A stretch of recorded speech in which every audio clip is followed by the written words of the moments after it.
আসসালামু আলাইকুম। তো আশা করি সবাই ভালো আছেন।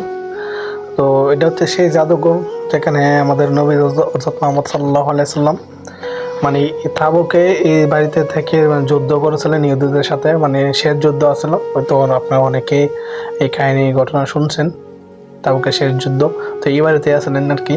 তো পাই এদিকে আই তখন সবসময় দেখি আমার যাতায়াত হওয়া, কিন্তু এটার ভিতরে ঢোকার মতো কোনো সৌভাগ্য কোনদিনও নেই। তো আজকে হঠাৎ করে এটা খুলছে, তো এদের দিন যার কারণে এই করা হয়েছে। তো ভিতর ঢুকলাম যে এদের ভিতরে যত পুরোনো জিনিস আসলে নবীজির সাহাবীরা যা, তারপরে রসুলের সবকিছু যারা যারা তারা যা কিছু ব্যবহার করছে সবকিছুই এখনো এই অবশিষ্ট আছে এর ভিতরে। তো দেখেন সবকিছু যা যা আছিল আগের মতো, মানে সবকিছুর যত্ন করে রাখা হয়েছে। তো আমি জানতাম না যে এটার ভিতরে এই কে কে আছে না আছে। তো ঢোকার পরে বস দেখলাম যে এর ভিতরটা কিরকম। আসলে বাইরে থেকে অনুভূতি মানে অনুভব করার আসলে আমি ভাবতাম হয়তো এটা হয়তো হয়তো ঘর, কিন্তু ভিতরে ঢোকার পরে দেখুন না অনেক সুন্দর। তো ভিতরটা এই রুমগুলো ছোট ছোট রুম, এখান থেকে যুদ্ধ করছিল।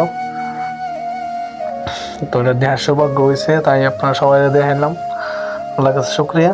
তো সবাই দেখেন যা যা আছে সব কিছু।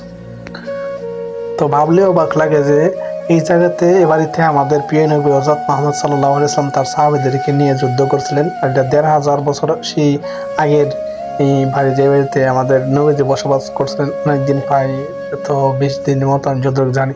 তো আমাদের কপাল সৌভাগ্য হয়েছে যে এই বাড়িতে আসার, পাও রাখার, দেখার মতো। আল্লাহর কাছে লাখ লাখ শুকরিয়া। হয়তো এটা